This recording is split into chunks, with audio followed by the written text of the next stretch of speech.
Enjoy the holiday season with the Ultra Alolan Festivities design. Available on hoodies, notebooks, mugs even. Get one for yourself to wrap up nice and warm, or one for a friend, and links to where you can get your own are in the description below.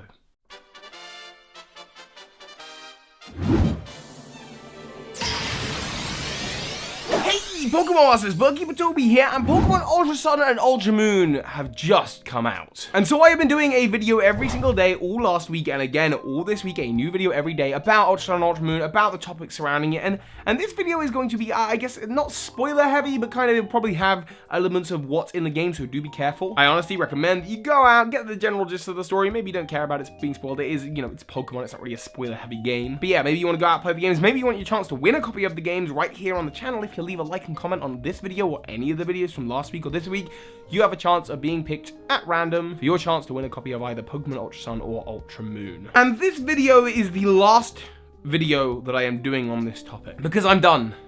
I'm genuinely quite annoyed, actually, in a poking fun at it kind of way. Let's talk one final time about the Pokemon Multiverse. There is a piece of theoretical science and a common science fiction trope, which is that we exist in a multiverse. And in this parallel world, everything's the same, but also a little bit different. Maybe I dyed my hair blue, maybe I called myself Podgy Pidgey as my YouTube name. So there's and apparently there's an infinite amount of these based on all the different variations of things that could be made, all the different choices that are possible. And Pokemon exists within this multiverse. Our first understanding of this came when MatPat did a video about it. It was hinted in the games Omega Ruby and Alpha Sapphire, and it kind of made sense because there are the remakes. Pokemon Red and Green have Fire Red and Leaf Green. Pokemon Gold and Silver have Heart Gold, Soul Silver. Pokemon Ruby and Sapphire have Omega Ruby and Alpha Sapphire. The idea is that the events of all these different things happen in parallel worlds from each other. The world of Ruby is different to the world of Sapphire, which is different to the world of Emerald, which is different to the world of Omega Ruby, which is different to the world of Alpha Sapphire. And then the idea on top of that is that your version of the game and my version of the game, where you started with the Torchic and I started with the Trico, they are different parallel worlds. That's a lie. I'd probably never start with Trico. I would choose Torchic. Anyway, that's besides the point. And as a result of this, it's made things for Pokemon theorists like myself. You know, the sort of 200 people on the internet who actually care about this stuff, as opposed to, you know, just your generic Pokemon fan who just wants to play the game and catch the monsters. No, the people like me are like, well, we have to dig down into it. Which timeline does this come from? And where does this happen? And it's very headachy. And Pokemon Sun and Moon has not shied away from this trope. No, it's gone full throttle on the, yeah, Pokemon's in a multiverse. Because you got Sun and Moon, and then the alternate story in Ultra Sun, Ultra Moon. They all cross over and do multiple things. And we actually did a video recently explaining how the multiverse worked. How Ultra Space worked. And that you were traveling, when you were traveling from the world of Ultra Sun into Ultra Moon, when you were traveling between the Alola region and Ultra Space, that's what you were doing. You were jumping between versions. And this was actually kind of confirmed in the game. Because the games have version exclusives. Lunala and Solgaleo, as well as different characters in the Ultra Recon squad who appear depending on what game you have. And when you go to Ultra Space, they're just like, even in Ultra Moon, they're like, yeah, we've got a Solgaleo, and by the way, here are the version exclusive people over in this realm. And it's the same the other way around. You can tell I'm really defeated by this topic. So yeah, we seemed to hit it dead on the nail. We got it on the head. Ultra Space, how that works, how different dimensions work, how the distortion world works, what the alternate dimension where the unknown exists, all of it has been covered on the channel before, and I have what I thought to be a very firm understanding of how all of this works. But apparently, Game Freak doesn't. Do you know what? I'm so tired of this topic. Oh my goodness. Game Freak seems to have no idea of how this works. In the post-game of Ultra Sun and Ultra Moon, you can go and catch all the Ultra Beasts in their home turfs. To my understanding, these are actually different planets, not different dimensions, and this is evidenced by the fact that they are a number of light years away. You travel through what's a warp hole, not a wormhole, which means you're traveling in the same dimension, and you're gonna go and get these Ultra Beasts, and that's great. However, these include Guzzlord. It appears in a world that is just a destroyed version of Alola. So a parallel world or an identical world. We've talked about that idea a lot this week. But what makes no sense if this is a parallel world, if this is what this is, a parallel world, then it would just be 0 light years away. It would be the same place in a different parallel. It wouldn't be a number of light years away. But you know what? Maybe it is. Maybe it's another identical world. We've talked about that idea, the idea that patterns repeat in an infinite universe, finite amount of things. Maybe there is another planet out there that has another Alolan region, even in our universe. Maybe that's what's going on. Sure, okay, why not? Another new little issue that comes in though with the post-game things. This is where Giovanni announces his plan to use the Ultra Beasts and Ultra Wormholes and teleporting to take over the universe. Oh yeah, our boy Giovanni, he's on it. He has the most powerful Pokemon ever by his side. He has unlimited Master Balls because he's succeeded in his plan, and he's followed by an army of other team leaders. Oh, Giovanni is going to take over the universe.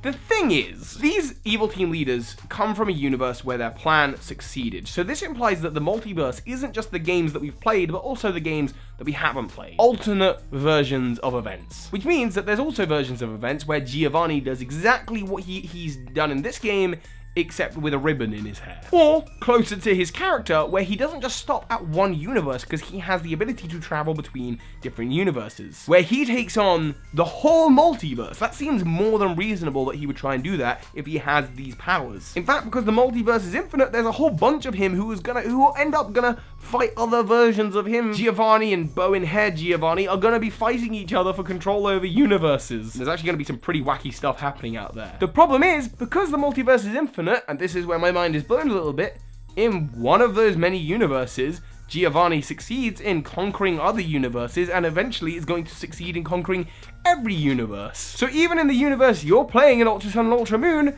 it doesn't matter that you beat your Giovanni because other Giovannis are gonna come in from the outside. The whole concept of the multiverse is something that every video game and every show does its best to play around with. And I think the stories can be good, but I'm just a little tired of hearing about them because when it comes to people who care about canon, who really care about lore, we can find this stuff more than a little bit frustrating. It actually reminds me of season 4 of Doctor Who. If you've watched that show, to give you the same idea, there's a character called Davros who creates a bomb, and this bomb can destroy not just the universe, but it can break down the wall between realities and keep on going into other universes. It's like a big old wave that just goes out from this circular bomb. It's going to destroy everything in this universe and everything in every other universe, but no worries. The Doctor, or I guess in the world of Pokemon that would be Looker, he shows up and stops Davros. That's great.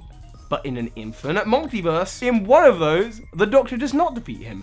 And so at least one of those Davroses must set off a bomb that begins to destroy every other reality. Heck, this is even referenced in an earlier episode of that show, where they're like, the stars are going out. That's how they know that there's a problem in the first place, because in a parallel universe, one of those bombs has gone off, and they're like, oh no, the stars are going out, we gotta stop it. But if the bomb can truly destroy the walls between reality, as with Giovanni having the ability to jump through into different dimensions, if that's the case, then at least one of them is going to succeed and destroy every other reality. So even the show, the Doctor Who universe you're watching, I mean, unless every episode is a different universe, and that is an idea in the multiverse, maybe every single Pokemon game isn't connected. I guess it is an infinite multiverse, so in some of them, Giovanni won't quite get round to ever taking over the universe. Eventually one will. I don't know. I'm done. Theoretical side. This is not what I signed up for. Pokemon Masters, I have done my best to try and understand the multiverse. I have done my best with Pokemon, but the truth of the matter is, I just like catching Pokemon animals, little Pokemon creatures. I love training them.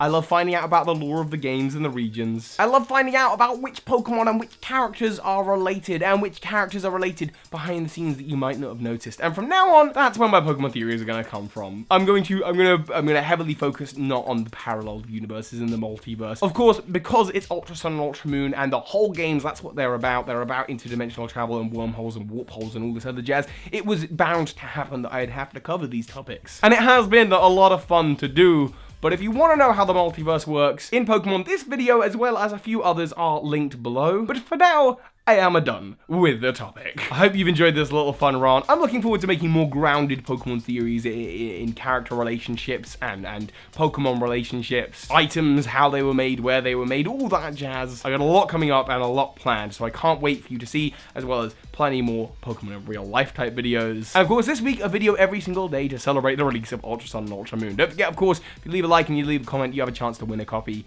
And so hi, Pokemon Masters. A special thank you to my patrons of the month who allow me to make videos like this one. A special shout out to the big patrons of the month, Braylinn and Andros Faye, as well as the Pokemyth, Dominik Weidner.